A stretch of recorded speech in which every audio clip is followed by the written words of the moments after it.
All right, everybody, welcome back. I see a lot of familiar faces. Who's been here all 3 weeks? That makes me so happy. Who's here for the first time? I'm going to single you out. I see a few people. So everyone say hi to Delilah. She's my friend from the gym, and also Lois beside her too. Just single them out. I got brave at a class the other day. I'm like, I just want to say there's this thing I'm doing, and they were kind enough to come. So thank you guys for doing that. I appreciate that. For those of you I haven't met, Amy Taft, former elementary school teacher, high school coach, worked in government contracting and then in the president's office at UMW, and now I kind of do this. I do have a business. I'm not really operating it right now because I decided I don't love being a businesswoman. I'd rather be an educator and like a cheerleader and a coach. That's my passion, that's my heart. So some people have approached me separately and said, hey, could you help me with this? And my answer is, of course, I will help you. I'm not really interested in like a contract, but I'm happy to kind of talk you through the process and maybe your next steps and where you can get better resources. And I have a lot of colleagues who do this for a living. It's their passion, it's their full-time job. And so if you're looking for someone to walk you through and kind of hold hands for a little ways, I can point you in the direction of those, male and female, for you, for your husbands, for your sons. I got all sorts of connections. So. But my purpose, I think, is just to be here and to teach and to share what I've learned, and I'm still learning. So tonight we're talking about thriving as women in a fallen world. And as it says in your notes, this may be a little overwhelming, a little depressing, a little dark, kind of like, oh my goodness, like we're swimming in a toxic soup. And we kind of are. But remember, we don't live here. We're not spending eternity here. I think we should make the most of the time that we have here, but we know that our home is elsewhere. And so we're aware of what's around us. We do good where we can do good. We're aware of the bad, and we kind of make plans to mitigate those whenever we can. So as we talk about toxicity, please don't feel overwhelmed or depressed. Turn to your neighbor and say, God's got this. Like, he's not surprised. Like, oh, I never would have thought they would have polluted their water. Oh, I never would have thought they would fill the air with all these chemicals. Like, God knew it from the beginning, and he's made a way for us. He is a way maker. And so have that like be the center of your thoughts and heart tonight, that God's got this all in his control. All right, so no stress, do your best. God's got this. That's kind of our theme for the night. So I want to quickly review what we did in week 1 for those of you who weren't here. I've kind of done this every week, and the reason is I'm a teacher and you're supposed to review, but also because it literally comes back to these things all the time. I mentioned this last week. People will come to me and say, my hormones or my kidney or my gallbladder, and they think that what they have is like something very rare. It's a very common sort of mentality, and I've been there too. I was in the same place, but everyone thinks that what they have is so unique and so rare and just requires really special like accommodations. I'm like, the foundations are always the best place to start, no matter what you're dealing with. Stage 4 cancer, gallbladder surgery, recovering from pregnancy, infertility, like all of it come back to the foundation. So that's why I keep hammering this, because it's really the foundations, hence the name. So we've named them already. Number 1 was water. Number 2 was our breath. I wanted to just mention a little flip side to breath. We talked about like, calming, that sort of thing, but also our breath is our voice. All right, and I just want you to put a pin in that. We're going to come back to that, but just think of your breath as not just inhaling, it's also exhaling and using your mouth to say things. And when you don't use your voice, bad things can happen. So we'll come back to that in a few minutes. Number 3 is nature and sunlight. 4, connection and relationship. Movement, as I've said before, you can do too little, you can also do too much. One thing that I didn't mention in the past couple weeks is when you think of exercise or movement, think minimal, effective dose. Minimal, effective dose. What does that mean? That means, and this is very contrary to what people are saying out there, instead of doing the most you can possibly do and to push your body to the absolute extreme, go the other route. Do the smallest amount you can possibly do and still get the results that you want. Okay, you can run every day miles and miles and miles, but you could also run like 3 or 4 times a month and get almost the same results. Training in a very specific way. Same thing with weightlifting. You don't need to do that every day. So minimal effective dose. It takes a switch in mentality, and it takes a real like bucking the system, because that's not how people think about it, but it's a great way to live your life, because we have other things to do with our energy other than wear ourselves out on the road, on the bike, and in the pool, and all those places. Number 6 is sleep. Number 7 is diet. We're going to spend some time there today. Number 8, I said we'd come back to this one another time because it kind of just deserves its own night, and that's fasting, how to do that appropriately and safely and in a way that's supportive of your health. And then I put a 9 there because as I'm like meditating on this during the week, I keep coming up with more ideas and I want to add another one. So I need to flesh this out a little bit more, but 9, another foundation of human health is we need meaningful work. Meaningful work specifically with our hands. God gave us hands to create, to build, to mold, to shape. And there's so many people, the only thing they do with their hands is scroll on their phone. Am I right? Like, that's all we're doing. We're not creating. We're not building meals. We're not doing art. We're not sewing anymore. We're not creating beautiful things. We're not putting flower vases around our homes. At least I'm not. And so I think that's really a call back to God is a creator. He is a designer. He loves to just look at the world around us the way that he is splash color everywhere. And I think we're losing that as women, but I think there's a rebirth coming. I think there's this renaissance. If you hear the little chatter, did you hear sourdough? You know how to make sourdough? Can I have some of your starter? And are you canning? Do you know how to make yogurt? There's this kind of interest in all these very traditional skills. And I'm going to ask you more about that at the end if you've looked at your little feedback form. So meaningful work, and I'm thinking of a 10. I actually thought of one tonight, but I'm not going to share it yet because I need to think about it more. Okay, so if those are the foundations of health, let's just see how we're doing in America. So this is some statistics. Among U.S. adults, 7 out of 10 are overweight. 4 out of 10 are obese. 5 out of 10 have high blood pressure. 1 out of 3 are pre-diabetic. 1 out of 10 are depressed. And those numbers are not getting better. They're continuing to get worse and worse. So again, kind of depressing, kind of dark. However, there is an answer. We have the way maker. And so there is a way out of this, but we need to be aware of the context that we're in and know what's happening around us. We are not healthy people. The United States is one of the least healthy, actually. It's actually quite disturbing. So have that in the back of your mind as kind of ooh, that's a sobering sort of thing, so that it will inspire you to move forward. Okay, so our foundational questions, we've talked about these as well. Number 1, what are you eating? Every day, ask yourself that. Your doctor should be asking you that. How are you living? How are you sleeping?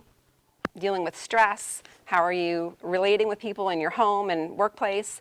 What thoughts are occupying your headspace? Are you constantly berating yourself? Are you spending time in God's Word daily? And I mentioned last week the Bible Recap with Tara Lee Cobble is a great resource if you haven't checked her out. She does say if you want to join it, go back to the very beginning. Don't try to hop in on today's reading because you'll miss a lot. So just go back to January 1st.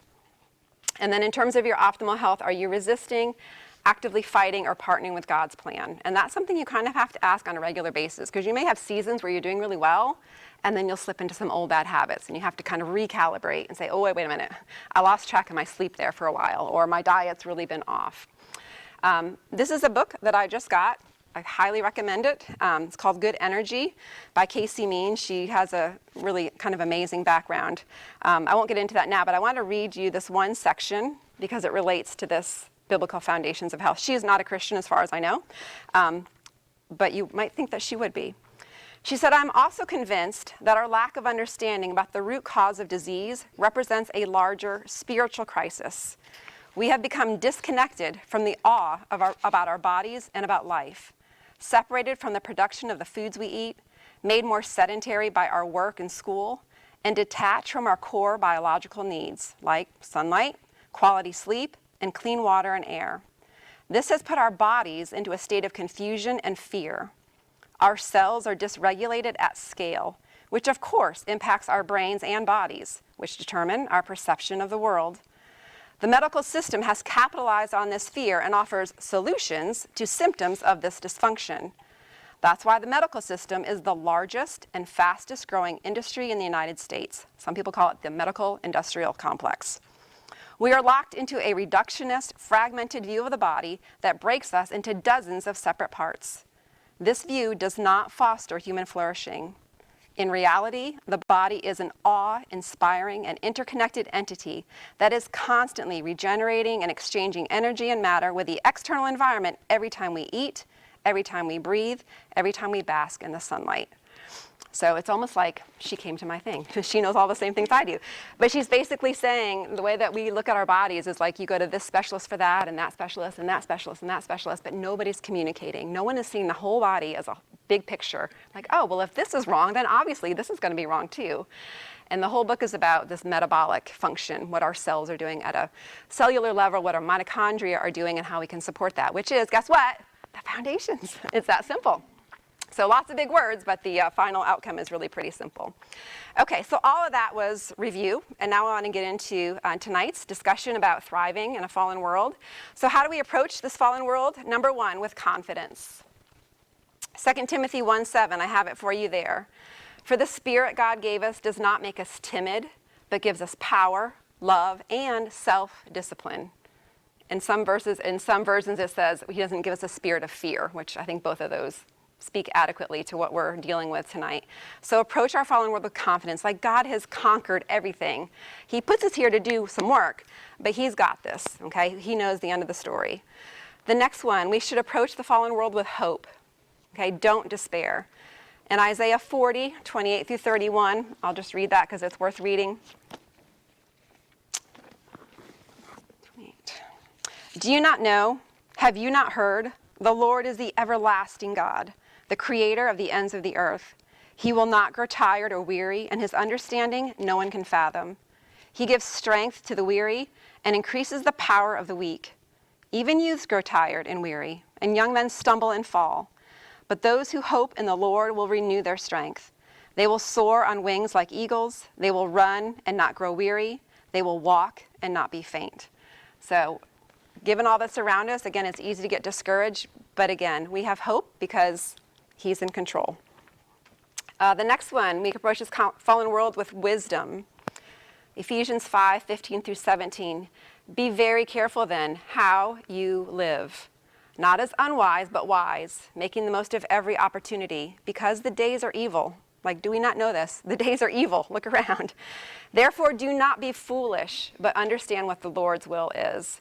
So I kind of put a line under that, how you live. It's easy to kind of gloss over that and just kind of think in very spiritual terms. Well, like reading my Bible and attending church and prayer and all these things. But no, how you're living every day. How are you sleeping? What are you eating? What are you saying? What thoughts are in your mind? What are you watching on your TV shows? What's going on your phone? Like how are you treating your body? That's what he's talking about. Like everything you do, we need to be living as wise and not as foolish. The next one is with preparedness. I'm sure you're familiar with Ephesians 6. That's the armor of God. I didn't type it all out just for the sake of space, but I'll read it to you. It says, finally, be strong in the Lord and in his mighty power. Put on the full armor of God so that you can take your stand against the devil's schemes. For our struggle, this is important, our struggle is not against flesh and blood, but against the rulers, against the authorities, against the powers of this dark world, and against the spiritual forces of evil in the heavenly realms. Therefore, put on the full armor of God so that when the day of evil comes, you may be able to stand your ground, and after you have done everything, to stand. Stand firm then with the belt of truth buckled around your waist, with the breastplate of righteousness in place, and with your feet fitted on the readiness that comes from the gospel of peace. In addition to all this, take up the shield of faith, with which you can extinguish all the flaming arrows of the evil one. Take the helmet of salvation and the sword of the Spirit, which is the word of God. So when I think of that, again, like you don't just go out there just lollygagging around or just whistling your way through the world. Like you've got to be prepared. Like it's a battle out there, and the word tells us that it will be. And we've got to be aware of what's going on. We need to be aware of influences and just trends that we're seeing and be prepared to do battle against them, at least to defend or sometimes attack with the sword of the Spirit. And I would say along with that, you have to prepare your kids. You have got to prepare your kids, and especially with this topic we're talking about, your kids have got to know that if they continue to eat crappy food, they're walking down a path of disease. It's just that simple. There is no ifs, ands, or buts. It will affect them eventually. It may not be next year. It could be 10 years from now. It could be 30 years from now. It might not even be in their lifetime, but their children will pay the price. And that you can see around us. Like my mom and dad, they used to say, I can't believe all these allergies. No one we ever had allergies. Because they kind of like got a pass on that part of our history. And now like every generation just gets sicker and sicker and sicker. And I'm not making that up. There's actually statistics to back that up, that our children, this generation, has a shorter lifespan expectancy than we do. And it's continued. That's been going on since I think 1860 or something is when they started measuring this. And every year it's just getting worse and worse and worse. Lifespans are decreasing. So we're doing something wrong. So obviously something is not going well for us. So with preparedness, be aware of what's out there. Prepare your kids. The next one, with soberness. 1 Peter 5:8, be alert and of sober mind. Your enemy, the devil, prowls about like a roaring lion looking for someone to devour. Like, take that seriously. Someone is out for us, okay? So if you look around, men are feeling impotent. And if you want, there's a sheet on the back. It's about men's health, because I know a lot of you are married or you have sons or brothers. Take a look at that. Take a picture of it. It's listing all these ways that men are just being like emasculated by the way that they live, by the way that they eat, by the way that they socialize with one another. So look at that and see, like, maybe there's a chance you can share that with your husband. Be like, honey, what do you think about this? Like, does anything here apply? So husbands are feeling very, like I said, impotent. Women are stressed out. If you're anything like me, like, you just go through these phases where, like, life has got to slow down. And our children are tossed about without an anchor. I mean, look at our kids today. They are so confused about everything. Like, they don't even know if they're a girl or a boy now. Like, we need to wake up. Something is not right. Okay? So approach this world with soberness. Take it seriously. And then lastly, approach it with perspective. Philippians 3:20 and 21. But our citizenship is not here, it's in heaven. And we eagerly await a Savior from there, the Lord Jesus Christ, who by the power that enables him to bring everything under his control, will transform our lowly bodies so that they will be like his glorious body. So again, we're here for a short time. We know that we're not going to spend eternity here. We need to focus on salvation issues and know that God's going to work it out somehow, some way. Okay, so next page. Before we get into what do we know about our enemy, have any of you heard, like, just in, social banter, people saying, well, they just want to get us. They're just trying to, like, confuse us and pit us against each other, and they're trying to lead us down this path. Have you heard, like, they, like that pronoun? Like, who is they? Who are they? Is it, like, I don't know, Bill Gates? Is it Elon Musk? Is it, Anthony Fauci? Like, who is they? And I think we're getting distracted. It is not a they. It is not a person. It's not even a group or an institution or an organization. It's our enemy. Like, we're not fighting against flesh and blood. This is, like, supernatural. There are things going around us that we don't see, and that is what is taking our world in the direction that it's going. We don't need to focus on a person or even an institution. I know I'm guilty of that sometimes because I, focus on, like, the medical system or something, but it's really this whole thing that Satan has put into action. So what do we know about him? He is a deceiver. This is number one. He is a deceiver and a murderer from the beginning. I don't think that's poetic wording there. Like, literally, he murders. He's taking life in a very aggressive, planned out way.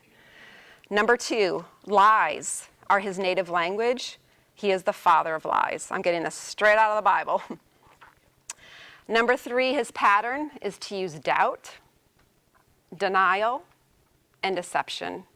That came straight from Pastor Vic. So if Pastor Vic's listening, like, he should know that I was listening that day. That comes straight out of Genesis. He goes to Eve like, did God really say? Planting that little seed of doubt.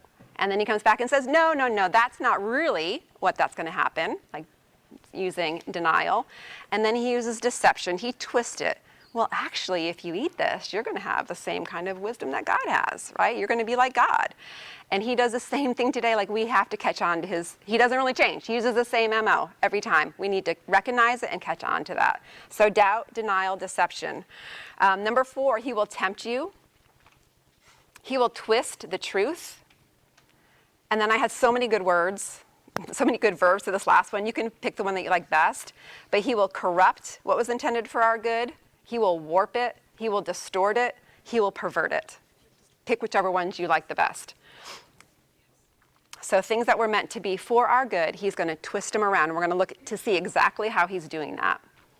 And then number five, this is probably the most important one. Put a star next to it. He is all those things and he does all those things, but guess what? He is defeated. Okay, we fight against him right now, but eventually we know what his outcome will be. So he's defeated. Take courage in that. Okay, so what is our enemy trying to do to God's good plan? How has he perverted these foundations? And once your eyes are open to this, like you just feel so smart, like, oh, I got you. I know how you're working. I see it now. So, one, water. Okay, so what's been done to our water? You guys tell me. I'm not like the expert up here. Tell me, what's been done to our water? Fluorinate.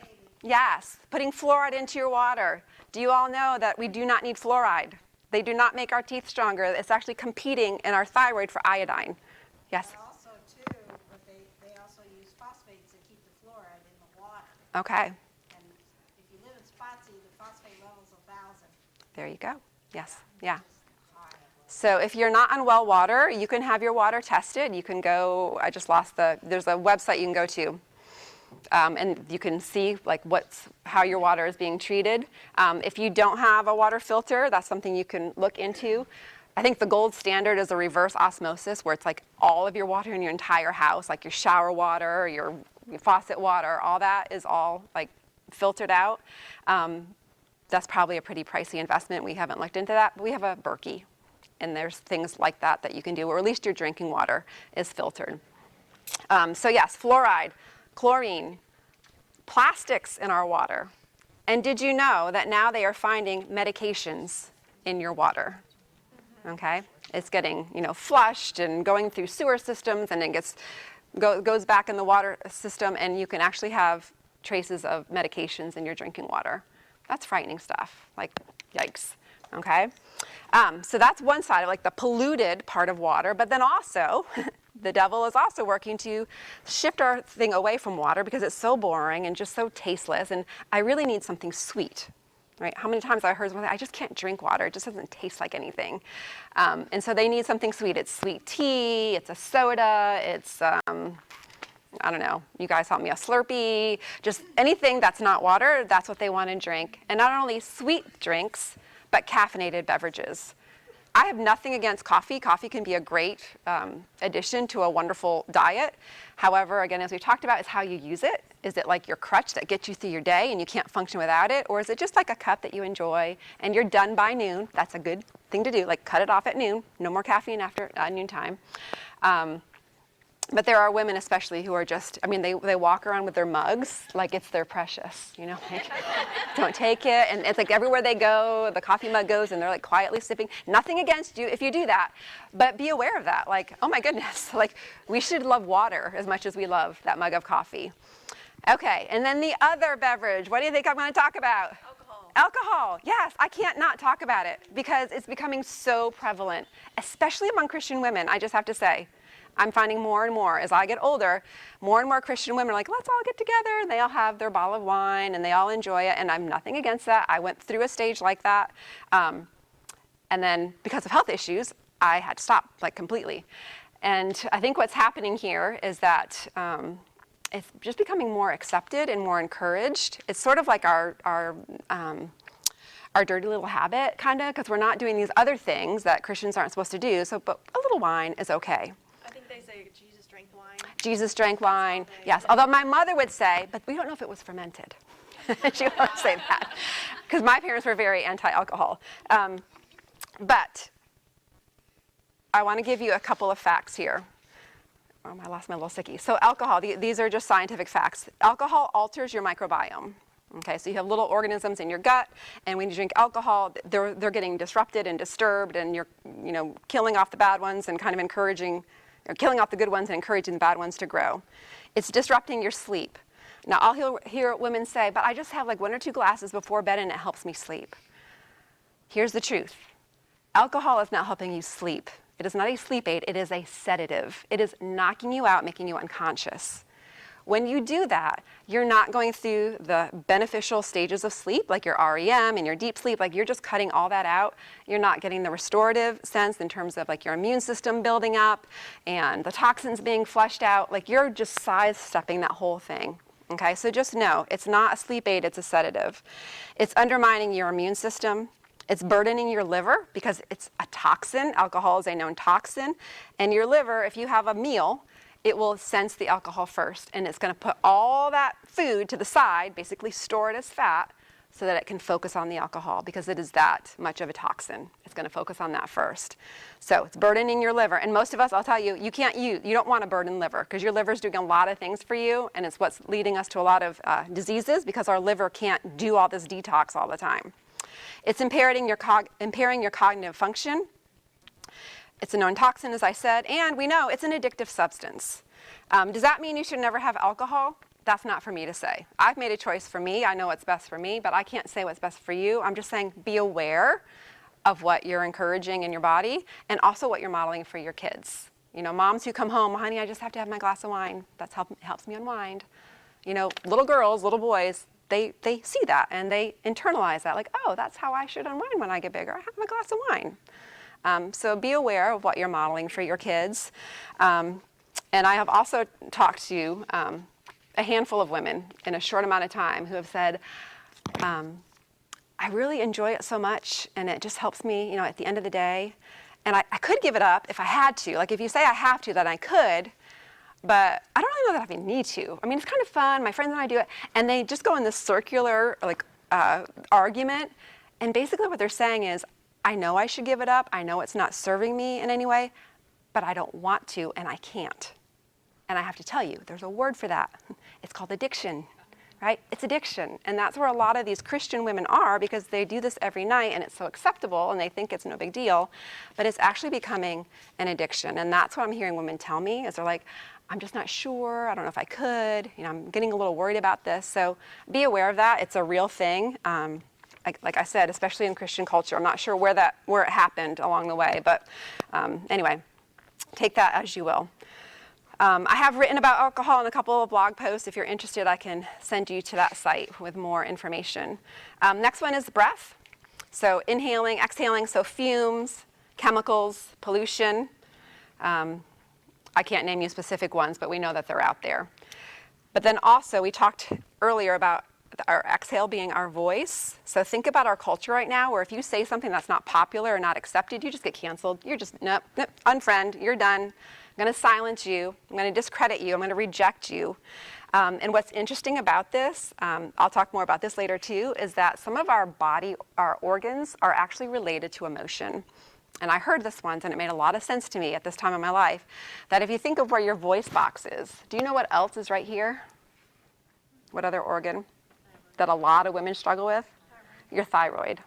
And so it was explained to me that could be, I mean, there's this kind of other element, you have to kind of go to a new level, that maybe it's not always a medical thing, but maybe it's like an emotional, spiritual. Like, women are being silenced and their thyroids are struggling. It's kind of like a manifestation of what's going on. And I just thought that was so interesting. And I'm going to give you more connections like that in a few minutes that might make you start thinking about disease in a whole new way. Like, it's not always this medical thing or this biological thing. It could be this spiritual, emotional, traumatic thing. So think of women that you know that struggle with thyroid. Have they been silenced in some way or discredited in some way? It's just an interesting way to think about disease, I think. Sleep. So what should be, 7 to 9, maybe 10 on occasion, hours of undisrupted, good, solid sleep. Instead, now we have televisions in our bedrooms.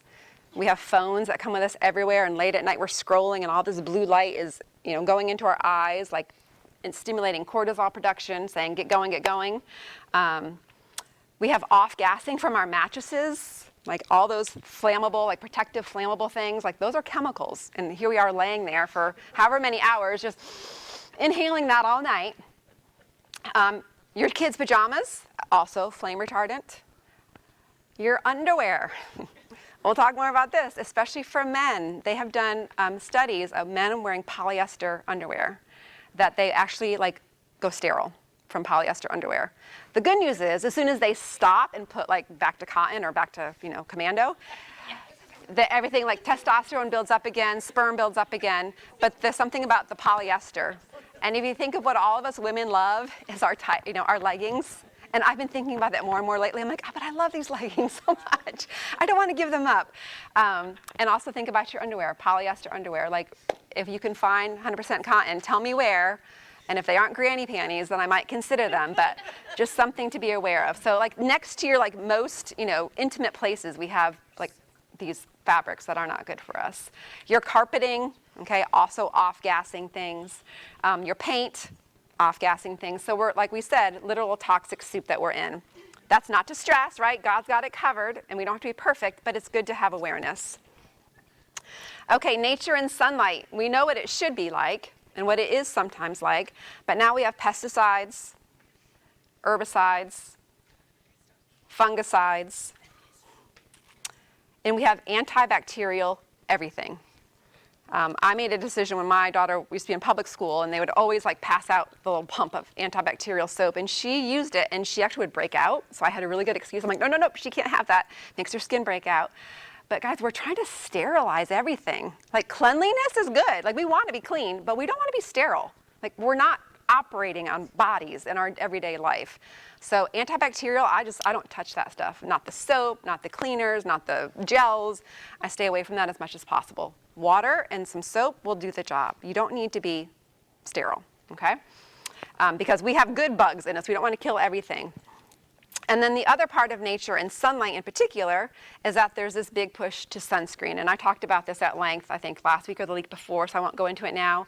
But sunscreen and sunglasses, did you know that your eyes receive, I think it's the UVA light, if I'm not mistaken, in the morning? And that's what starts, your pineal gland inside your brain starts producing melatonin. So if you want to sleep better at night, you need the sunlight first thing in the morning to tell your body, oh, it's sunlight, it's time to get moving. And then it starts building melatonin in anticipation of sleeping later in the day. So if you're not getting that light, I think of my husband, he gets up at like ungodly hours, like 2:30, 3 o'clock in the morning. It's dark. He gets in his car, drives to work. He's sitting inside a building, so he never gets that morning sun. He struggles with sleep really bad. And I was just thinking this morning, like, I wonder if that would help him. Like, if he could just, like, set his timer and at 7 o'clock, step out of his office and go look at the sun. I mean, not look at the sun, you know what I mean. Turn your face towards the sun and let that natural light, like God created that for a reason to set our circadian rhythm. And we just abuse it. So sunglasses aren't bad. There's certainly a time when they're appropriate. Like if you're going to be at baseball afternoon and you don't want to be squinting the whole time and you don't want a headache.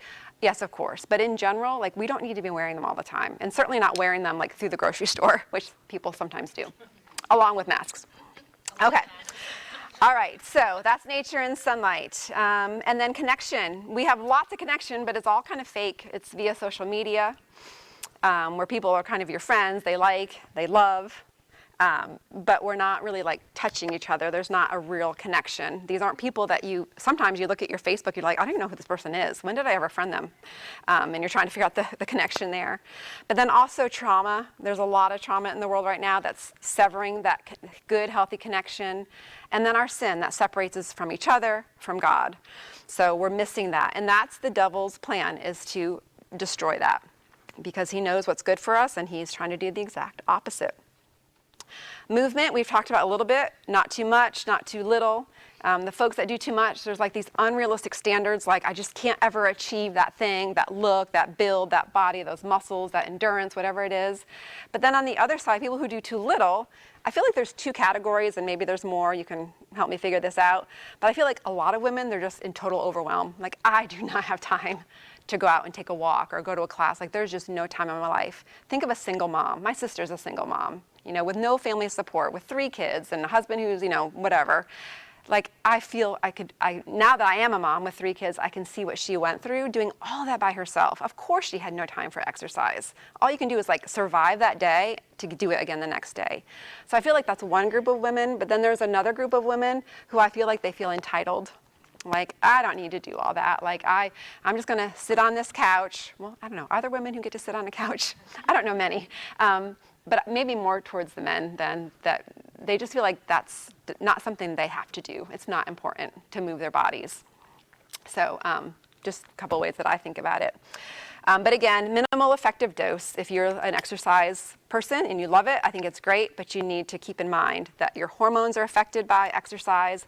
And as you get older, the things that you used to love to do, you may not love to do anymore, and that is okay. I used to do CrossFit. My husband had a CrossFit affiliate before anyone knew what CrossFit was. And all my field hockey players, that was our workout. We're doing CrossFit. And we were jumping up on boxes and doing battle ropes and all this crazy stuff. And it was fun. I was doing it with teenagers, and it was great fun.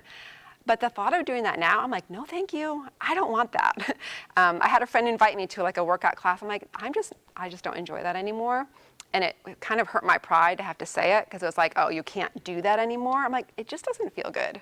So as you get older, women, just expect that. It is okay. Go try paddleboarding. Go try yoga. Go try something. You might discover something totally new. Pickleball, right? Like find something new that will just give you the same amount of joy, and it's just a little bit easier on your body. Because remember, as we talked about last week, stress will overwhelm and disrupt our hormones. And then you've got this menopause experience that's just atrocious. So, okay, and then last, I always save food for last. So obviously we have processed food, we have fast food, we have GMOs, if you don't know, genetically modified organisms, okay, so where they're literally changing the genetic makeup of these foods, like genetically that our bodies won't recognize. We have sugar at the wazoo. Glyphosate, I don't know if I've mentioned that yet. It's spelled Glyphosate, glyphosate. That's the main ingredient in the weed killer Roundup, and the company that produces it is called Monsanto. So much I could get into there, but I would just encourage you, if you're not familiar with glyphosate, go to YouTube and look up Dr. Zach Bush, Z-A-C-H, Zach Bush. He's actually from Charlottesville. He has a clinic like not far away from us. And look up the video called Chemical Farming and the Loss of Human Health. It's about 20 minutes. Watch it with your husband, watch it with your teenagers, they'll get it. He just has a way with words. He's such an eloquent guy. He actually has a Christian upbringing, and then now he's kind of gone like in this different direction. If you follow him long enough, you'll see the direction that he's going in. But that video is just awesome, the way he explains glyphosate, where it came from, what it's doing, what's happened since they've started employing that on our crops. But it's a weed killer, and it's like a pesticide, and they spray it over everything. Like, you know, planes are dribbling it over fields, and people are out there hosing down our food with that. And it's basically, it was used in warfare. It was used as an antibiotic. And so think of an antibiotic being used in your food that you ingest, and it goes into your stomach, and you're killing microbiota in your gut. And you can see the way that all the diseases and such have skyrocketed since that time. Glyphosate is not the only insult, but it's a huge one, and it's affecting us tremendously, I believe. So check out that video and see if you don't agree. Some more things about food is, if you don't know, the big food giants, they're designed. They have lots of marketers out there looking for that bliss point. My sister, who was here week 1, used to work for Coca-Cola. She was a VP for Coca-Cola, and she's like kind of embarrassed, but she would tell you, absolutely, we have a whole category of people who discover that thing that just, it's like just right, like not too sweet, not too salty, just right, so that your brain gets this hit of like euphoria, like, oh, I've got to have more of that. And that's what they spend. All their scientists are spending their time and efforts and money to develop that bliss point in all those processed foods. They're designed to be addictive.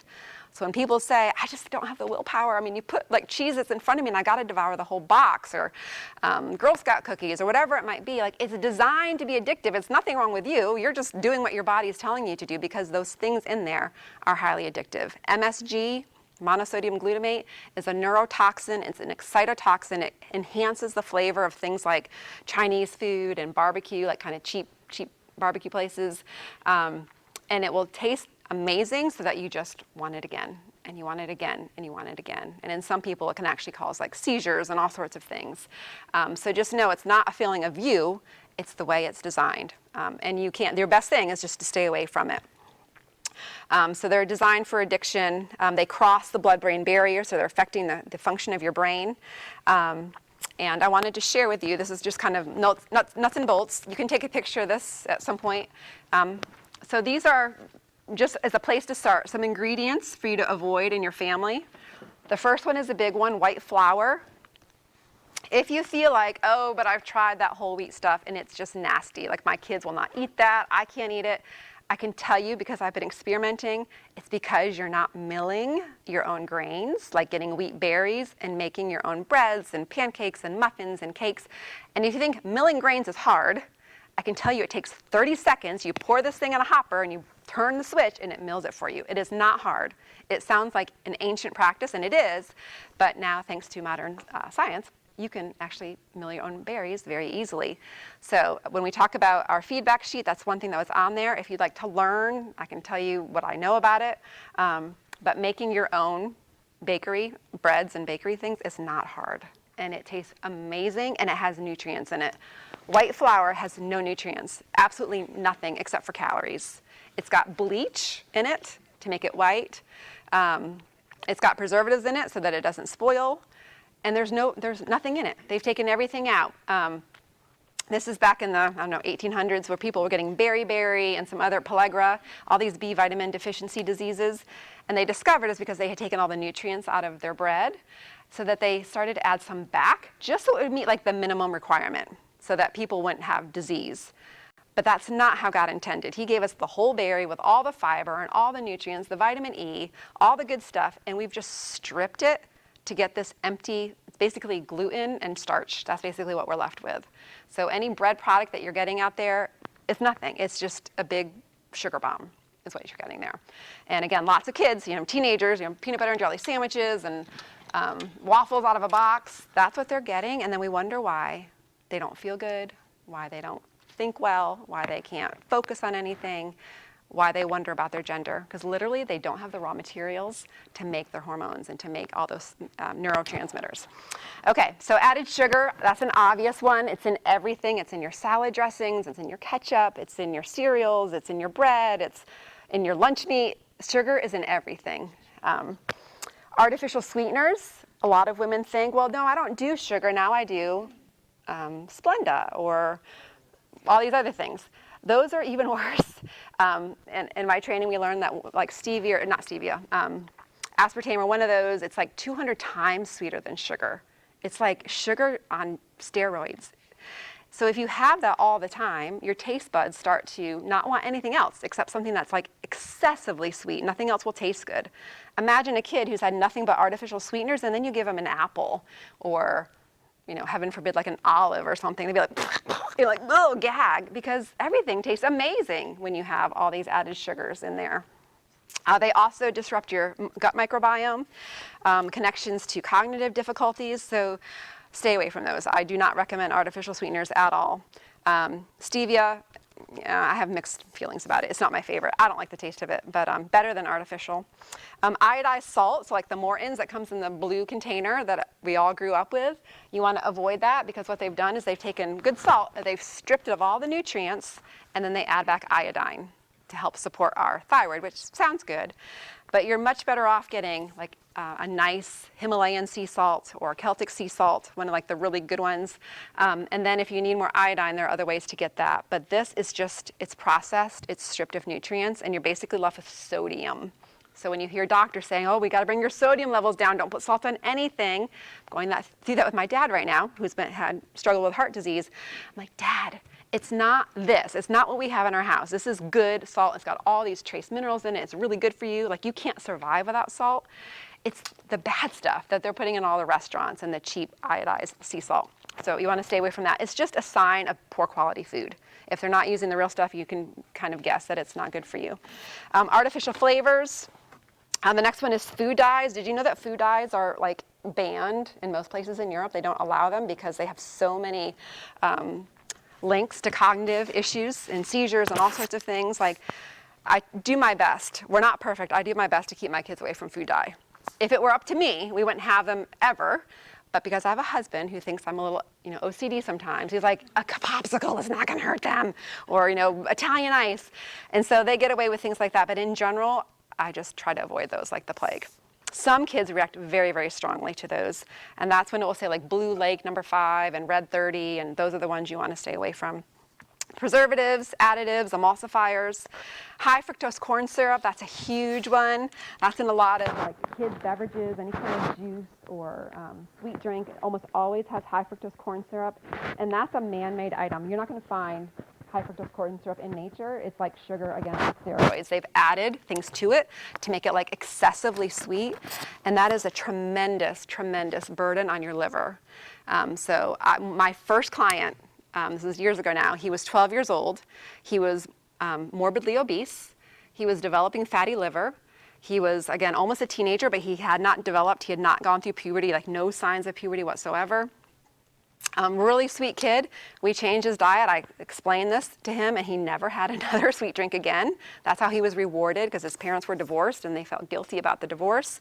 But if I could show you pictures of this young man, it's incredible, like what he looks like now, and just not just the body change, but the inner spirit, like confidence, and just, he's just glowing at this point. But there are a lot of children out there with non-alcoholic fatty liver disease. That's what it used to be. Like fatty liver was from alcohol, excessive alcohol consumption, and now kids have it because they have so much sugar, usually from beverages. That's a very easy way to overdo it. Other chemicals, industrial seed oils, and I want to take some time on this one too. If you're not familiar with industrial seed oils, these are all the fats that are man-made. And I think, Kara, this is when you're going to hand out that paper, those two papers. So my daughter, she's going to hand out a thing. Just pass it down the line. You can take a picture of it if you want. And I also have more in the back. They basically say the same thing. One looks like this. It's called Know Your Fats. This is from the Nutritional Therapy Association, which is one of the places where I got my nutritional training. And they have all the fats listed. They have safest for cooking, safer for cooking, unsafe for cooking, and unsafe, period. Like, do not have these in your diet. And it might surprise you, unless you've been in this area, like this kind of, this area of knowledge, what they're recommending. So this is what's recommended. Beef tallow, ghee, chicken fat, goose fat, duck fat, coconut oil, lamb tallow, lard, and red palm oil. Red palm oil is hard to find. I don't think you'd have to really search to find that one. The other ones you may not know. These are all animal fats, which is exactly what the medical system is saying. Don't you dare have those. That's going to clog your arteries. That's going to give you heart disease. That's going to kill you. It's not true. These are fats that humans have used for thousands of years. Like our great-great-great-great-grandfather, they're like canola oil. What in the world is that? Like literally it could like go in your car. That's where it should go. It should not be in your bodies. So in the safer for cooking column, it has avocado oil, butter, macadamia nut oil, olive, peanut, and sesame. The one I would just kind of put a caveat on is avocado oil. This is old. I got this back in like 2018 or so. Avocado oil now, they're kind of like, yeah, we might need to like rethink that. And the reason is it's all about oxidation, like the chemical stability of the fat. So the animal fats are very stable. You can heat them at high temperatures and they're not going to break down and oxidize. But those, like the more plant-based ones, are very fragile. And if you heat them, they start to degrade. They start to oxidize. So think of an apple that you leave out and it starts to turn brown and it starts to wrinkle up. That's kind of what's happening to our cells on the inside when we consume these things, especially when they've been heated at high temperatures. But avocado, if you think of an avocado, I love guacamole. I make it almost every day, but you slice it. If you left it out for a day, does it start to oxidize? Absolutely. And so now they're like, we might have like jumped the gun on this avocado oil thing. So personally, I'm not using it anymore. I do eat a lot of avocados, but you might just want to circle that one and be like, study this a little bit more. But then the ones that are unsafe, again, ironically, are the ones that we're told to use. So canola oil, corn oil, vegetable oil, those are the ones that are man-made. You will not find those in nature. Canola oil comes from a plant called the rapeseed. And when they discovered this, they're like, rapeseed, I don't think that's really going to go over very well. So they named it canola, Canadian oil, canola. That's where that comes from. So it's from a plant. You can also look up a YouTube video. It's called How It's Made, Canola Oil. And it's made by the canola industry, so the narrator makes it sound like a really wonderful product, like, of all the healthiest oils, and they're showing people cooking with it. But then they go through the process of how canola oil is made, and it's horrifying. And it comes out of this vat, and there's like this like sludge that comes out, and then the oily part, and then they're like, and then we put it in this centrifuge, and we add bleach. And you're like, they add what? They add bleach. Like, yes, bleach.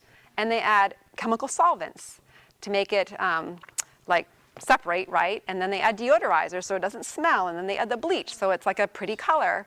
And then they stick it in a plastic container and they sit it on a shelf. There are 3 things that cause fats to spoil, to go rancid. Does anyone know what they are? Heat, light, and air.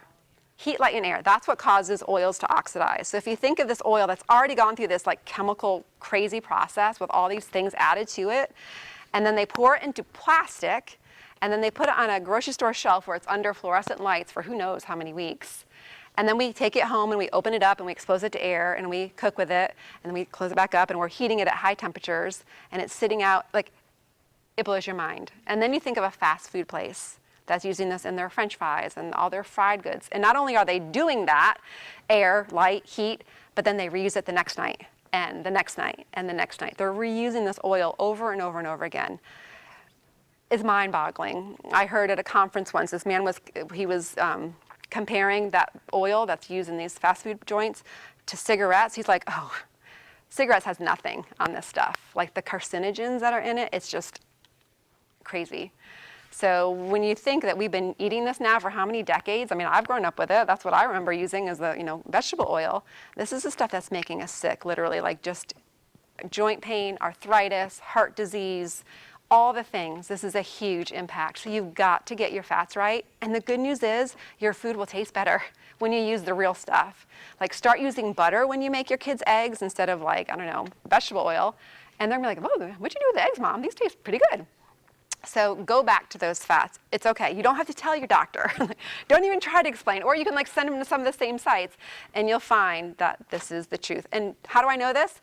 Because God gave it to us. He did not give us canola oil or all these other things. That's not to say that everything that's man-made is bad, but when they're messing with food, when they're messing with nature and they're chemically altering things, we need to pay attention. That's not what our bodies are made for. And again, we're not fighting against an institution. We're fighting against the enemy of our soul, who will use anything he can use to bring us down and to destroy our life. And food is a really great way to do that. Okay? Questions about fats. So you have this, these are the same. This one's just a little simpler, kind of the list, but they're basically saying the same thing. I encourage you to look into this.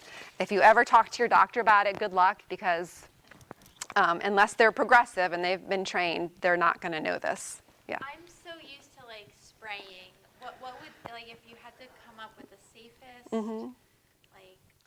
oil and I've heard that there are safe spray options out there. I haven't used them, so I couldn't even tell you which ones to look for. I would just turn it over and look at the ingredients and see if there's anything weird added. Avocado oil spray bottles. or coconut oil. I'm wondering Yeah. because I've had some of those, but are there extra things? But it should stay on it. Well, it should. There are ways for them to get around, like if it's less than a certain amount, they don't have to add it to their ingredients list. But I have heard, I can find that out for you, because I do have colleagues who are like, oh yeah, there's a couple out there that are okay to use. But I would just look at it really carefully. Yeah. I know it's not a spray, but what we do, because my husband can't eat most of these oils, is we use a lot of butter though. Yeah.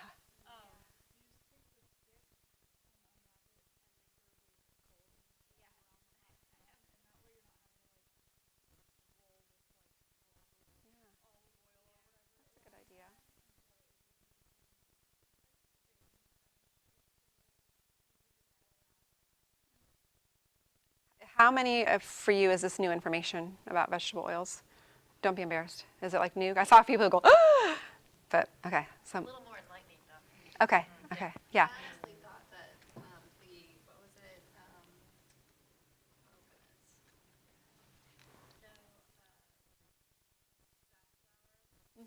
goodness.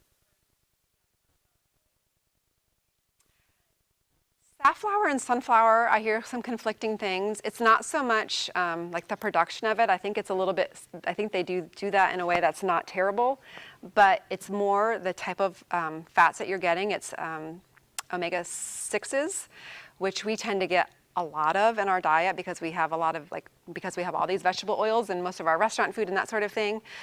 So we start getting imbalanced. So we have not enough omega-3s and all these omega-6s, and they are pro-inflammatory. And we need inflammatory fats in our diet to help us deal with disease and infection, that sort of thing. But when we're way out of balance, then we start having chronic inflammation, which we're going to talk about in a few minutes. So I think with safflower and sunflower, it's not that the production of it is so bad, but it's just all those PUFAs, polyunsaturated fatty acids, gets out of balance. It's supposed to be a 1-to-1 or 2-to-1, and we're 26-to-1 in our modern day diet. It's way out of balance because of all the processed food that we eat. These two pages seem to have conflicting ideas on the peanut oil. Peanut oil. I think that might be, well, peanuts, oh, I don't have that paper in front of me. Peanuts, the way that they're grown, they're known for mycotoxins because they're grown in the ground, so mold. So they're finding a lot of like mold exposure in peanuts unless you're getting organic. That could be part of what's there. So I guess if they were organic and processed well, it might be safer. But I think the ones that we could put it in the bad category is probably because of the pesticide, not pesticide, but the mycotoxin exposure. That could be it.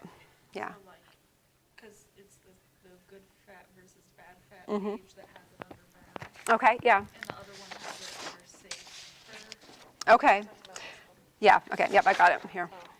Okay. One Yeah. of the few oils that Sam can have. Oh, really? Curious. Well, it would definitely depend on what you're using it for. It's not going to be a stable one because it's, again, based in a plant fat. So you want the animal fats are better for higher heat.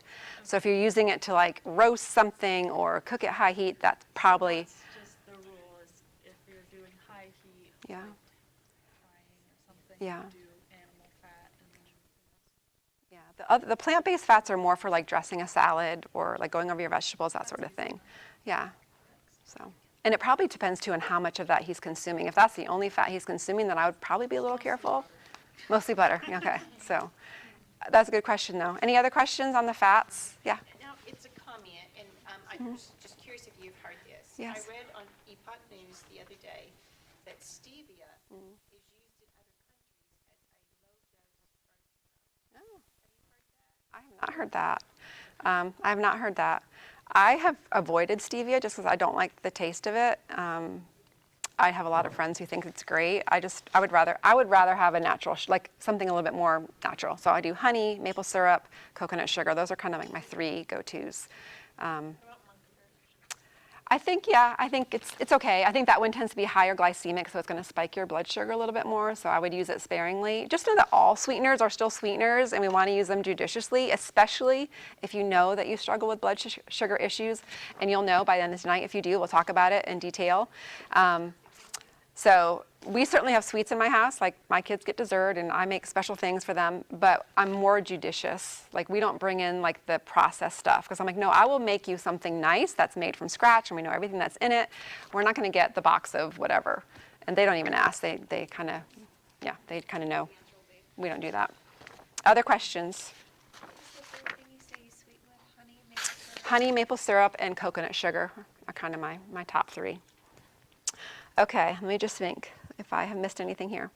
Okay, so there are other sources of toxicity, sorry to say. I listed them there for you. I don't know that I need to read them to you. Are there any there that surprise you or that you have a question about or you're not sure what it is? The EMFs, electromagnetic frequencies, VOCs or volatile organic compounds, PFCs, polyfluoro something or other, that's like the flame retardants, I believe. Think of your feminine hygiene products again, putting plastic like inside our bodies and bleached, like all those things are bleached, like the pads and the tampons, it's all bleached cotton. What's that?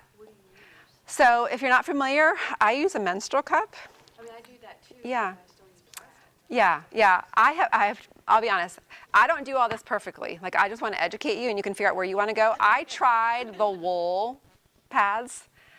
Wool pads in summer, like, it's not a good combination. I tried, and they, like, you kind of snap them around your underwear, and they would, like, move around. I'm like, I tried, and it just didn't work. So I'm happy with the menstrual cup and, like, just regular pads. But you can experiment with other things. You might just say, okay, I'm not swimming, or I'm not doing this on my period. But there are options out there. Again, probably, most likely, like God made our bodies to be resilient, so it's unlikely that any one of these things is affecting your health to this like really dramatic degree. But if you have a daughter, for instance, who's struggling with infertility, like I would absolutely be taking away her feminine hygiene products. Like, let's find you some other options. Like it just depends on where you're at, which ones you might want to focus on.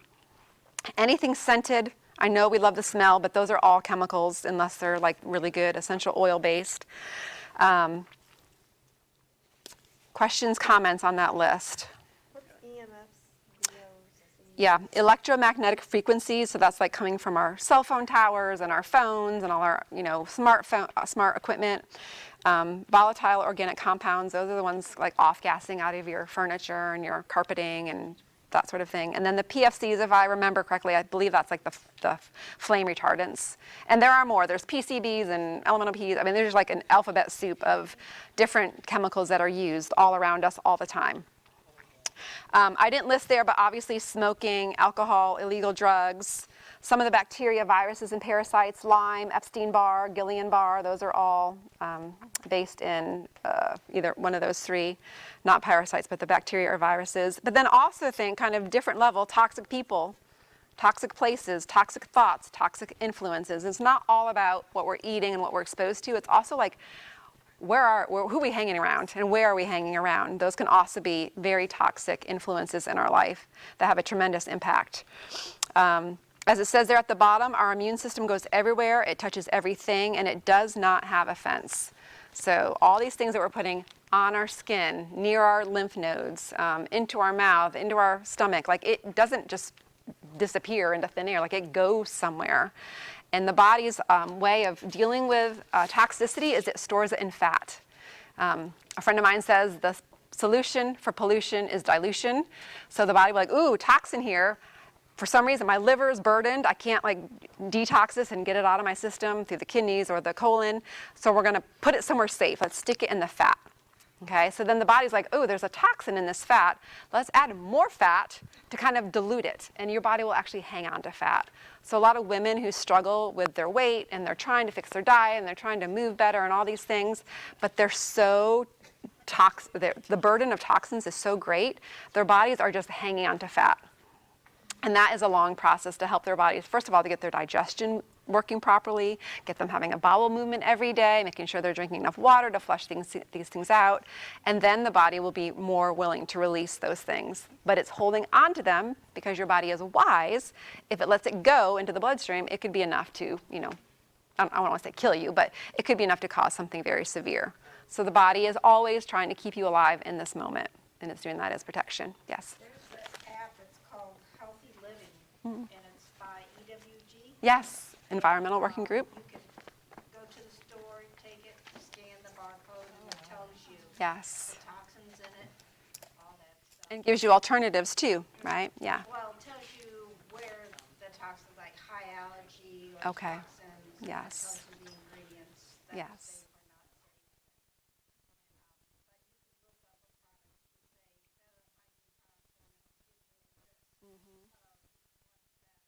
Better options, maybe. Approved. Okay. Right, or at least better for you, right?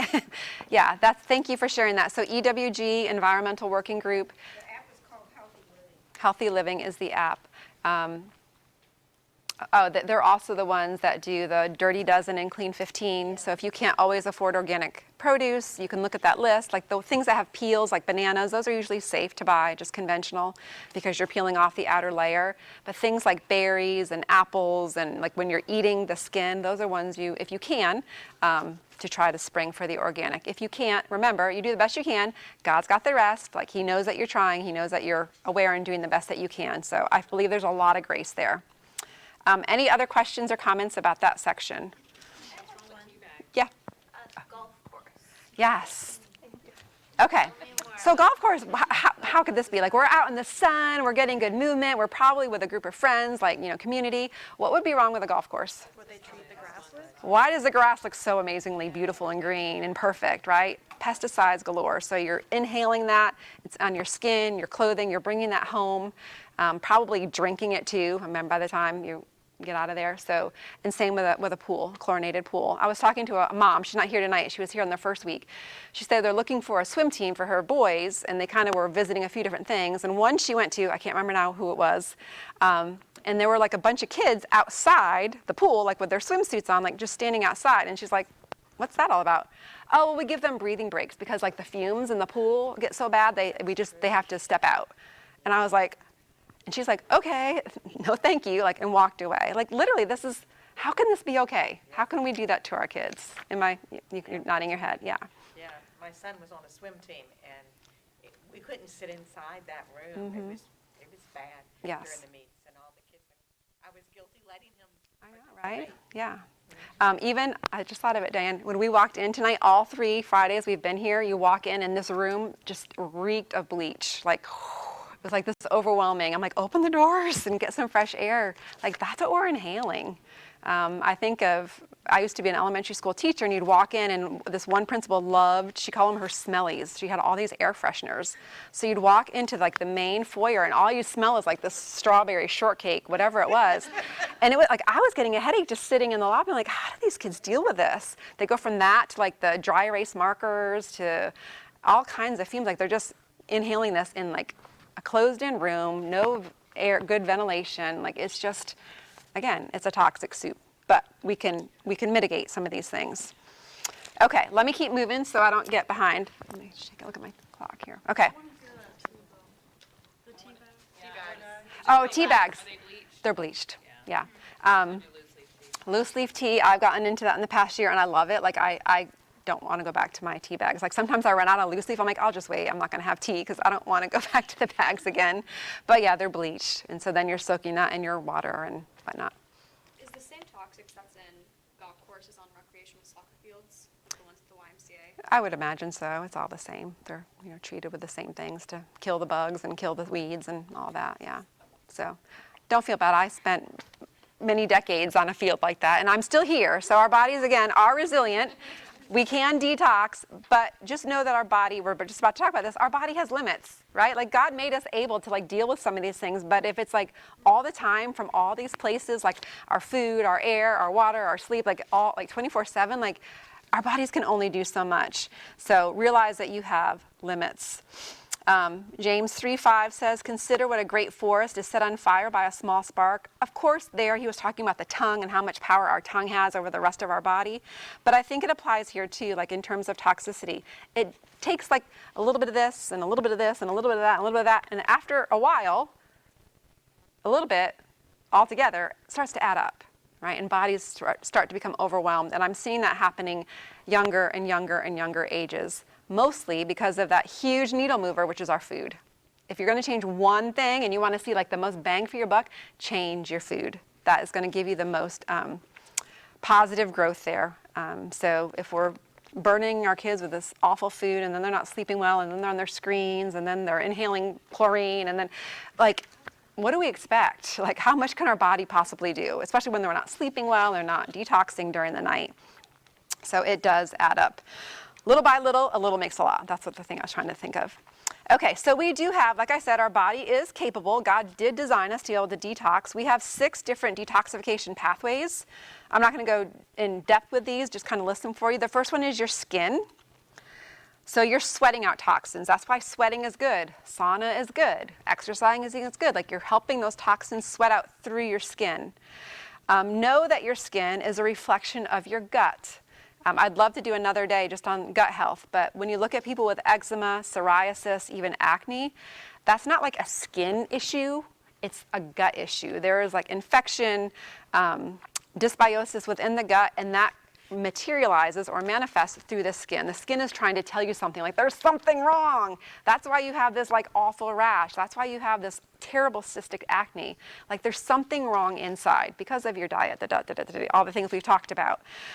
So your skin is a mirror into your gut health. Number 2 is your lungs. Did you know that your lungs are part of your detoxification system, your excretory system? So you're exhaling carbon dioxide, but also other toxins. Think of your nose. When you smell something and you're like, oh, that's something volatile. Like I can tell I shouldn't be near that thing, right? Hopefully it's not your cooking. But when you smell a chemical, like that's your body saying, whoa, look out. Like get away from that. It's a toxin. Stay away from that. And we need to be aware of that. Also our lungs. Number 3, your liver and gallbladder. They kind of work in tandem. If you didn't know, your liver has 3 phases of detoxification. We won't go into those tonight, but there's like a step here, like it breaks things down, then it makes it water soluble, and then it packages it up and gets it ready to get sent out through your kidneys or through your colon. Your bile, which is produced in your liver, stored in your gallbladder, bile binds to toxins. So if you have poor bile flow or you've had your gallbladder removed, like you're going to have a hard time getting rid of toxins, which includes old hormones. You can get estrogen excess because your bile is not able to clear out all those hormones that are now done, need to get moved on. So liver, gallbladder. Number 4 is your kidneys. That's excreting your liquid or water-soluble wastes. So again, why it's so important to be drinking water, flush all those things out. Number 5, is your colon. That's excreting the solid waste, obviously. We can do a whole nother topic on like digestive health, but just put a little star, Bristol stool chart. If you're not familiar with that, the Bristol stool chart is basically a poop chart. It has pictures, and they go from 1 to 7. And so 1 and 2 are very constipated. So little pellets, like little rabbit poops, okay? That's telling you you're dehydrated, things are getting backed up. Doesn't sound like a big deal, except when things get stuck, the body starts to recycle it. So you're basically recycling sewer water back into your system. Does that sound toxic? It absolutely is. So constipation is not something to ignore. If you have children or grandchildren with that, you need to get it looked at. And if the doctor tells you take Miralax, turn and run from that doctor. I've talked to that doctor. They gave me that advice for my child, and it was not good. So just be aware, we need a healthy functioning colon, getting rid of those wastes, taking out the trash. So check out the Bristol stool chart, teach it to your kids. So constipated, diarrhea end, and then in the middle, the 3s and the 4s are what you're looking for. It tells you what they look like and how easy they are to pass, and no straining, no foul smell. That's the goal. I know. Yeah, so when I first learned about it, several years ago, I printed out copies of the Bristol stool chart and I put them in every bathroom in the house. And I would have the kids, we would talk about it with my 3 kids. She's the oldest, I have 2 boys, but when they were little, I'm like, okay, we're looking for 3s and 4s. And so sure enough, like I'd be cooking dinner and I'd be like, Mom, I did a 3! And then I'd have to come see it, and I'm like, oh, good job, that's a really good 3. So we did that for like 2 or 3 weeks, and then they got it. And what it helped them to do is, when I had like that 4 cheese sticks, I was really constipated. I had the rabbit turds. And when I had this other thing, this happened. And your kids are smart. They will put things together. Even your teenagers, like if you have a teenager, just take the Bristol stool chart and like slide it under the bathroom door and be like, honey, read this. Help them understand their own bodies so that they can say, when I eat this, this happens. Maybe I shouldn't eat that thing. It's helpful. Put them in control of their own bodies. It doesn't have to be you doing all the heavy lifting, but you do need to educate them or point them towards those sources. Okay, and then our last one, does anybody know what the 6th detox pathway is? It's the one I know the least about. It's kind of like, we didn't really talk about this in my training. It's your lymph system. LYMPH. Maybe our resident nurse can give us more information. But you have lymph vessels, lymph nodes. Those are like the ones under, like on your neck and under your armpits. Your spleen, your thymus, which is in your chest, and your tonsils. Did you know that your tonsils are part of your detoxification system? I had mine out when I was 8, I think. No one ever told me that you probably need those. Like there's a reason why they're inflamed. I've learned just recently that inflamed tonsils is often a sign of food sensitivities. It's the first thing, like you swallow that food, it's touching the back of your throat, and the tonsils are saying, whoa, that food is not good for me. And they get inflamed. And instead of figuring out what that problem is, we just chop them out. Just get rid of them, solve the problem, right? That's kind of how we approach things sometimes. So just know that's all part of your lymph system. So they filter out waste and toxins. They're taking out damaged cells. They're getting rid of bacteria. They're getting rid of all the trash. It's all part of that system. Anybody happen to be a lymph system expert? Want to fill us in on any more? That's all I know about it. So I mentioned earlier about the thyroid and the voice and all that. I wanted to give you these other little connections. I think it will be helpful. I hope this doesn't weird anybody out. This is based in traditional Chinese medicine. So if that makes you uncomfortable, you can just ignore me for a minute. But I've been to a TCM before because I got so desperate. I was so unwell, and nobody could tell me what was wrong with me. I went to this guy in town, and I think it was his sister or his wife. I don't know, they didn't speak very much English, but it's basically like a little tiny massage on like your internal organs. They like just use these little like finger motions that kind of tickles but feels good. And again, didn't speak much English, and here I am laying on the table, just doing her thing, and she said, you work too hard. And I was like, yeah, I got 3 kids, they're little, my husband travels a lot. And she's like, you're very angry. And I was like, like she just hit the nail on the head. I'm like, I am, yeah. And she's like, a lot of, resentment, you resentful. I'm like, yeah. And that was kind of this whole thing just opened up in front of my eyes like, is this why my gallbladder isn't working? Is this why my liver isn't working properly? So again, we have to dig underneath some of this stuff. So let me give you some of these connections. Here's one, cancer. I read about this in a book in the back. These gentlemen, these doctors said, I have never met a cancer patient who did not struggle with forgiveness, forgiving people. Your heart, that's related to vulnerability and shock. Now we'll go through the ones that we listed, the 6 detox pathways. Your skin, related to attachment. So think when you're a new mom and you have your newborn and they always tell you skin to skin, get that attachment, like a baby on your chest. The same is true as you get older. So if you think of skin conditions, does that child or that person want to be separated for something? Like they're in a bad place and they want to get away? Or do they want to be reattached to somebody? Like an adopted child, a foster child, they were taken away from a parent at some point and they just have never gotten over that trauma. And that's reflected in the health of their skin. Their skin's saying, I miss that mom, I miss that connection, I miss that biological, whatever it might be. And I've seen this happen. A good friend of mine and colleague, they adopted a child who's deaf, and all her family members were deaf, mom and dad, I think were both deaf, but she had just awful eczema, like all over her body. She couldn't even be outside for more than a few minutes at a time. They had to cover her up all the time. They had done all the diets and all, like this mom knows everything I know, and she's like, nothing is working. And then we've just come to know, she and I have talked since then, like, it's this attachment issue. She's not with mom anymore, she's with me, and they still have contact with her. But isn't that just kind of enlightening when you think of disease that way? Your lungs, sadness and grief. So if you think of someone with lung cancer or breathing issues. Liver and gallbladder, as I mentioned, anger and resentment. Your kidneys, fear and insecurity.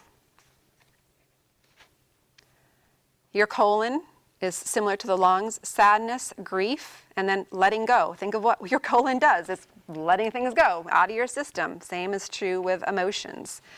And then lymph system is worry and obsessive thinking, specifically related to the spleen. So I just think that's a really powerful way of thinking about disease. And to be honest with you, I think that's how Jesus was. He wasn't coming up to the sick person and being like, well, I got these pills you can take, or here's this potion, or, we'll just cut that piece out. He was like, let me ask you a question. And he would connect with them and he would see into their soul and he would, again, just dig down to what the real issue was. And he also used touch, just touching people. That energy, that connection piece just missing. So again, I think as much as I believe in the nutrition aspect of it, we also have to see this whole other level of sickness. Okay, so then how do we support our body's ability to detoxify? Again, it's so simple. You go back to the foundations. It doesn't change. No matter what your issue is, you go back to those 8 or 9, possibly 10 one day things that help us just get restored to our natural human setting. There are other things you can do, castor oil packs, coffee enemas, there are things, juice fasts and that sort of thing. I think those are fine. If you want to do those, I think they can be helpful. But if you're not doing the basics, those are not going to be a magic pill. They're not going to cover up all the other things that you're ignoring. Okay, let's move on. It's already really late, isn't it? Okay, all right. So next part, what causes chronic disease? I mentioned this in previous weeks. It's not a mystery. You don't just get chronic disease. You're developing it over time and probably ignoring the symptoms. So number 1, the reason why people have chronic disease, this is not acute, this is not like a car accident, this is chronic disease. Nutritional deficiency. So your body's not getting something that you need, vitamin A, vitamin E, fiber, whatever it might be.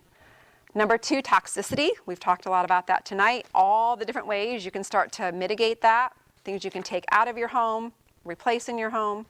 And number 3, some people may agree or disagree, is trauma. I have a book in the back if this is an area that interests you. The body keeps the score, and there's some others as well. But trauma, again, our body can hold on to experiences and feelings and events of our life, and then it kind of holds on and it starts to manifest in the body as disease. There's a great documentary called Heal. That's just the name of it, Heal. You can watch that. Gabor Mate, M-A-T-E. He's another kind of guru in this area of trauma and how children and adults respond to it and how the body responds. So you can dig more into that. But those are basically the 3 reasons people have chronic disease. And once you see it in that light, it starts to make the healing part of it a little bit easier. So all of these things result in some kind of imbalance and inflammation. And I wanted to just quickly talk about inflammation. The first kind is acute, just like acute triangle, ACUTE. This is the severe but isolated to one location for a relatively short amount of time. And to be honest, this is where our medical system like rocks it. There is like second to none. Our medical system knows how to handle acute trauma. You get in a car crash, you have some limb severed, you need an organ transplant, like our medical professionals can do it, and thank God that they can. Thank God that He gave them the wisdom and the training and the ability to do these things. They rock it in this area. But that's not where most Americans are struggling. That's a very small percentage of people coming to the hospital. The other one is chronic. That's what, it could be mild or severe, but it's systemic. That means it's throughout your entire body and it is ongoing. It doesn't stop. It's not going to heal in a couple of days or weeks or even months. This could last an entire lifetime. So the example I always use is a twisted ankle. So you're running down the road, you kind of step funny and your ankle twists. It immediately starts to puff up. It gets red, it's sore, it's swollen. That's inflammation and it's good. That's the body responding to an insult, and it does that for our benefit. But if that gets stuck, that process, that inflammatory process is stuck, then like imagine never being able to walk again because you twisted your ankle one time. That's acute. But chronic is that same effect that's not just in one place, it starts to spread.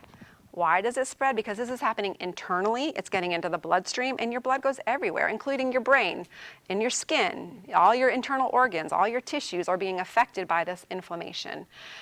Where is it coming from? Our lifestyle, our diet, environmental toxins. So those are kind of the 3 main insults. So same thing with a burned hand, a black eye, that inflammatory response happens, but we want it to anti-inflame. And that's why we need the omega-3s, because omega-3s are anti-inflammatory. Omega-6s are pro-inflammatory. We need the balance, and we have way too many omega-6s. Okay, so that's acute and chronic. All right, I have one last page, and I'm going to go really fast through this. Blood sugar regulation. You have a picture that looks just like this, or pretty much like this, in your packet. If anyone has to leave, I won't be offended if you do. If you have a little time to give me some grace to get through this, I think this will be beneficial. Some people in the room have seen me do this before, so just pretend you've never heard it and let the other people answer. If you've never seen it before, I hope this will be really helpful for you, for your children, for yourself, for your friends. This is basically a chart of a typical day, okay? Waking up, going to bed. This is your blood sugar level. Between 80 and 100 is kind of the conventional range of where your glucose level should be. In functional medicine, it's even tighter. It's 75 to 89. Okay? So if you look at like a LabCorp or Quest, they're probably going to have these ranges. If you go to a functional medical doctor or someone like me with that kind of background, we're going to tighten that up because we don't want you surviving. We want you thriving. Okay? We want to catch problems before they become a real problem. So we're going to walk through a typical day, and I'm going to start with a blue marker, which is your glucose levels. So if you're a typical American, and just know I'm simplifying this. It's going to be like way oversimplification. There's more to it than this, but I just want to give you the basics. So you wake up in the morning, and your blood sugar is probably kind of drooping. So you take a shower, you get the kids ready, and by, 7:30, you're ready for some breakfast. And so I have a mom up here. You have in your packet a kid. You'll tell by the food differences. So I forget what yours says, Cheerios, skim milk, that sort of thing. I'm thinking a typical mom, a bagel with low fat, cream cheese, and a coffee with fake hazelnut creamer, right? Like flavored creamer. So basically what that is you have bread, which is sugar. You have low fat cream cheese, which is poor quality fat and probably more sugar.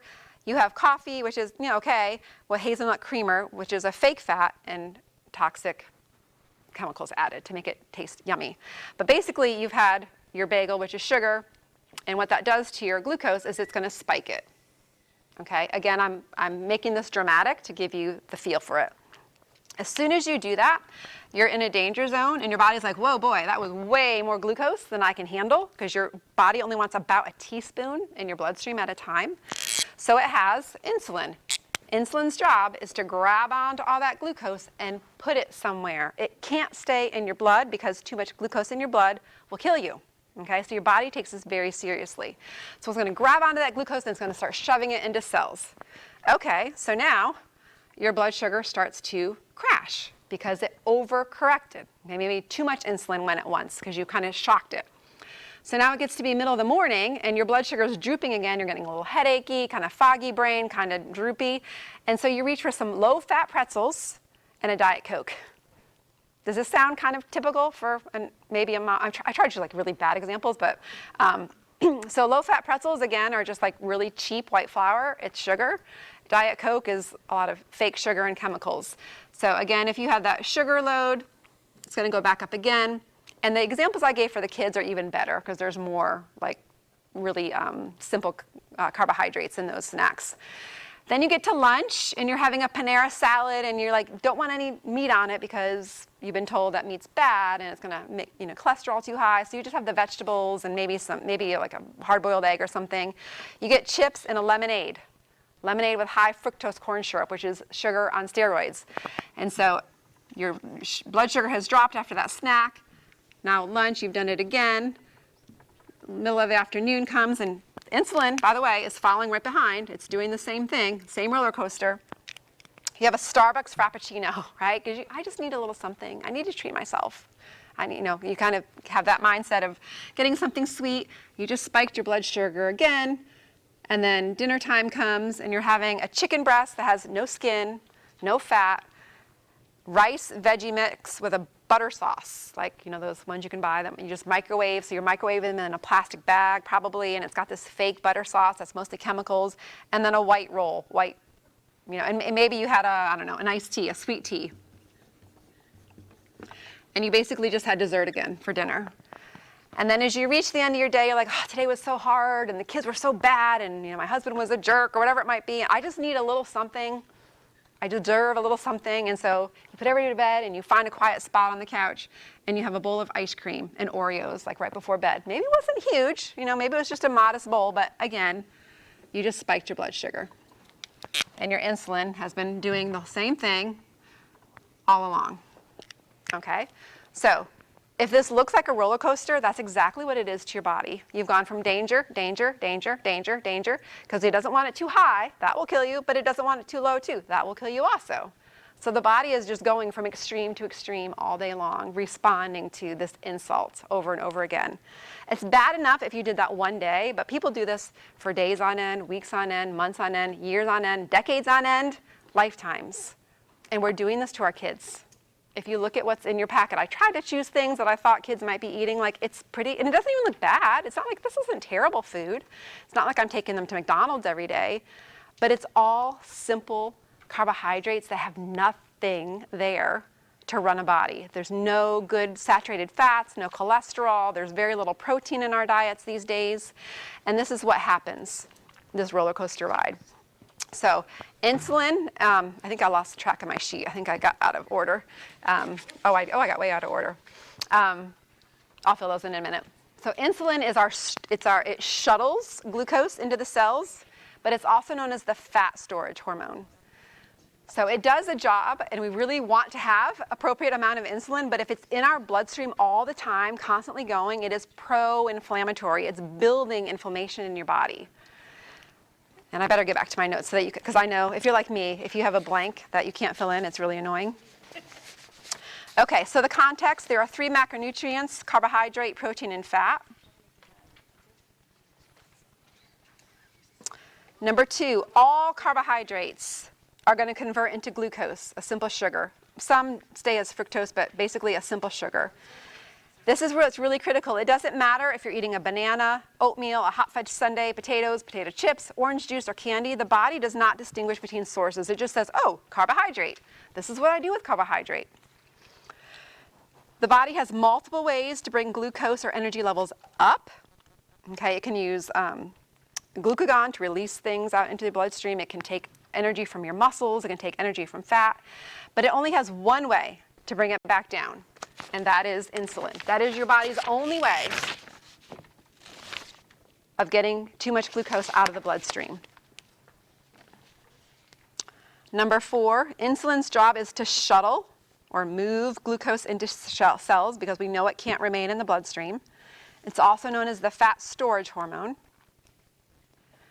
If you have chronically high insulin levels, resulting in inflammation, you're going to create a breeding ground for dysfunction and eventually disease. For some people, that can happen quite quickly. For others, it could take longer. But all that is happening under the radar. Number 5, fat, good healthy fat, okay, the kind that we talked about, does not raise glucose or insulin levels. Protein raises them only mildly. It's carbohydrate that's putting you on this roller coaster ride, okay? We'll come back to this later, but in case I forget to say it, that does not mean, everybody, hear me, carbohydrates are not bad, okay? Say that to yourself. Carbohydrates are not bad, because that's what the world is saying. But we don't listen to the world because the world is not where we get our wisdom from, right? Carbohydrates are not bad. It's because we have abused them to the nth degree. We're drinking them all day long. We're having like poor quality. We're not eating like fruit and vegetables and sweet potatoes and wild whatever squashes. We're having like the cheapest, junkiest, grossest, chemically laden trash. Okay, and that's what's causing this to happen. Where do your carbohydrates go once they're consumed? There's a couple of options. Number 1, it can be used immediately for quick energy. Think of that as kindling. So if you're ever building a fire out while you're camping, the first thing you do is you send the kids off to get all the little twigs and sticks that they can find. That's your kindling. It burns really fast. So if you need it, especially kids who are growing, they're going to use that energy right away. If you don't need it, then it's going to get transported to your liver. Okay, that's your big master organ. It has like 400 some jobs that it does. Once it's there, it has 3 options. The first one is the glucose gets converted to glycogen. Glycogen is just a storage form of the sugar, and it gets stored in your liver cells. Your liver can hold only a certain amount. Does anyone who's heard this before, do you remember how much gets stored in your liver? Approximately 100 grams. About 100 grams of glucose, or glycogen, in your liver. That's all your liver can hold. That's about a day's worth, by the way. So if you didn't eat anything, your liver probably has enough to get you through a whole day without any difficulty at all. Number 2, the glucose transfers to glycogen and it gets stored in your muscle cells. So your liver is full, now it's going to find another place to stick it. Your muscle cells, the capacity there is an average 350 to 500 grams. That range is because it's dependent on your gender. Okay, men can store more. Your age, your activity level, and your muscle mass. So the more muscle mass you have, the more glycogen you can store, and the more glucose your body can manage. It's like a glucose sink is what they call it. You get to kind of have a little bit of freedom there. That's why building muscle is good. Okay, but if your liver is full and your muscle is full and nobody else wants anymore, there's no more room in those cells, then there's a third option. Glucose gets changed to glycogen, and then it goes another step and it gets changed to triglycerides, which is probably a word that some of you have heard before.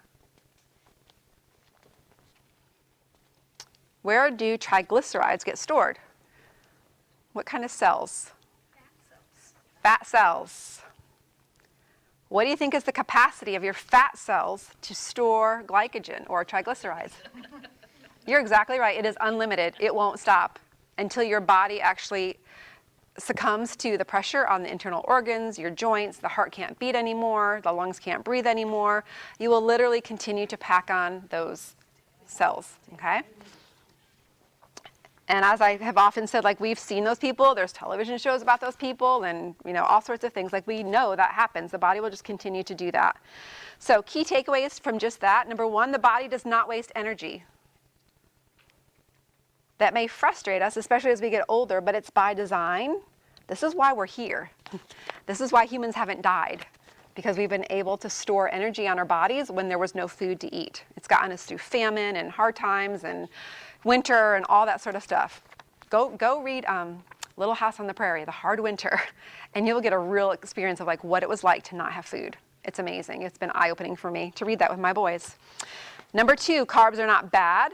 They've just been hijacked and abused because that's what Satan does. He takes what was meant for our good and he perverts them.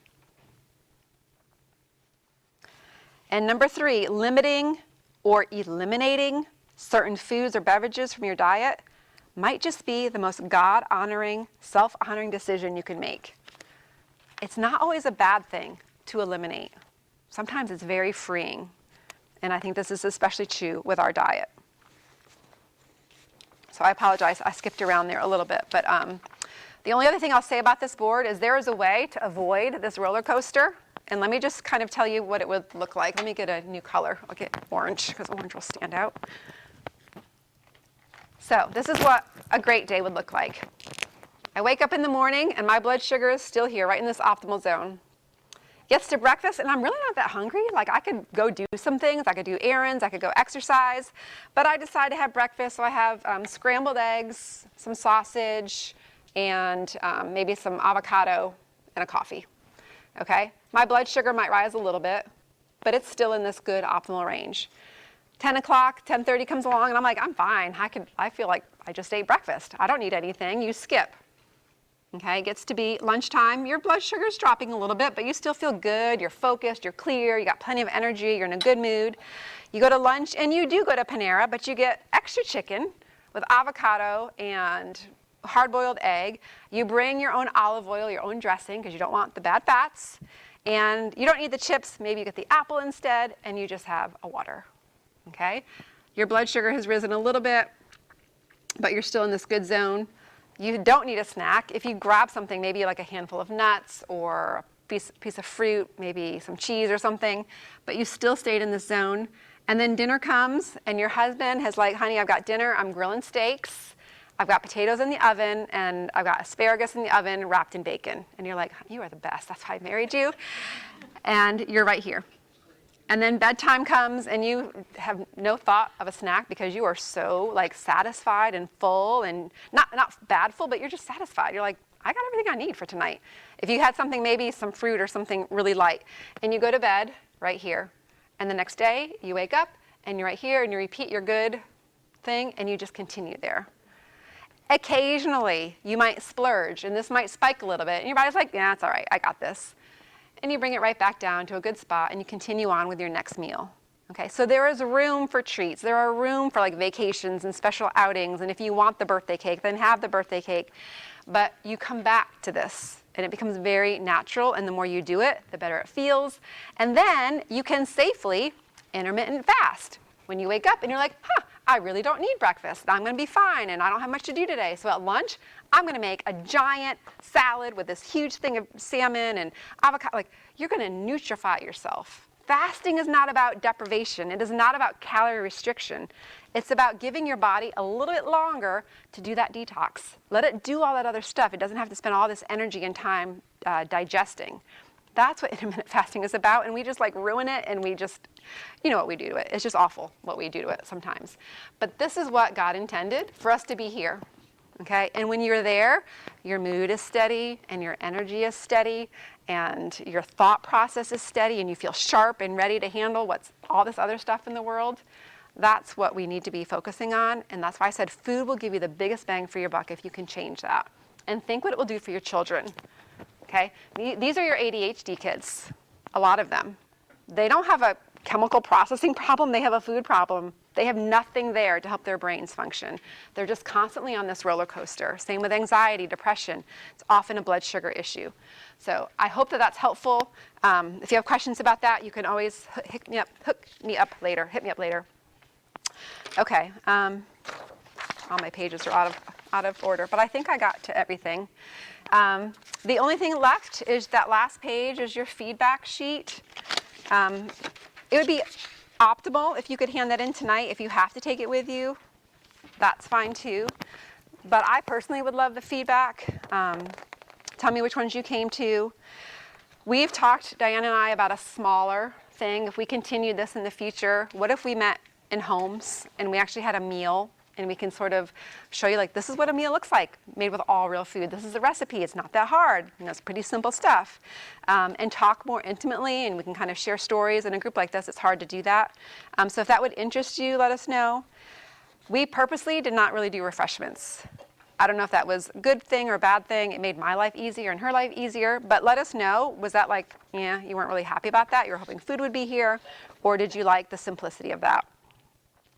Would more of this kind of teaching be helpful, specifically about health, nutrition, and wellness? That's my passion. That's what I do. I love to share and help people. If there's one of the foundations that we talked about, they're like, I wish you had talked more about that, sleep or whatever. Write that down, or something that I did not talk about at all the last 3 weeks. You can write that down as well. Traditional homemaking skills, I listed a bunch there for you. Like I said, I think there's like this thing moving with women. Like women are wanting that again because we're realizing, you know what, my job is really not doing this for me. I'm glad I have it, I'm thankful, but I'm missing something. So if you'd like to start learning about those, I'm not an expert in all of them. I know a little bit about some of them. I'm hoping some of you out there might have some expertise. Do you like this time and date, day of the week? And the last one there, a wellness resource packet. I've been wanting to do this for a while. It's all in my brain, and I know how I want to put it together. But it'll have kind of a summary of what we talked about the last 3 weeks. It'll have podcasts that I listen to. I listed one on the front page, Chelsea Blackbird. I just discovered her recently, the Christian Health Club podcast. Know that she has a lot of the same training as I do, so we're going to sound very similar. I do need to go back and give her credit for the Genesis prescription. I heard that on a podcast. I'm like, that was so great. I love that. I'm going to use Genesis prescription. I realize it's hers, and she has it trademarked.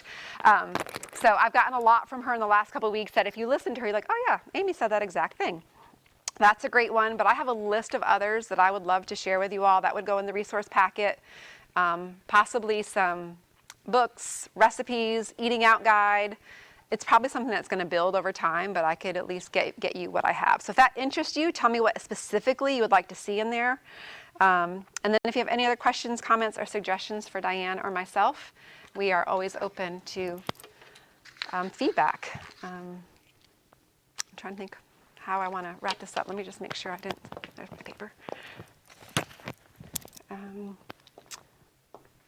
So I guess this is my wrap up here. We are embodied creations, like God made us in a body, and we serve him in a body, and what we do is in our body. So how we fuel it and treat it, it really matters. Like he does care, and his word is very clear on that. Yes, we are going to suffer. Like he told us, this world is full of suffering. But if we can, like if I have the choice, I want to suffer for the right things. I want to suffer for the sake of the gospel. I do not want to suffer because I am addicted to something, or I'm making really poor decisions, or I'm just ignorant and not educated in this area. Like, let's choose our pain. Let's choose our hard. We don't always get that choice, but when we do, I would rather suffer for worthwhile things and not just my own flesh. So yeah, I've got a blog. I've got a newsletter. If you want to be added to that, I'm happy to add that. And my contact information is there. So I'm going to turn it back over to Diane and let her wrap up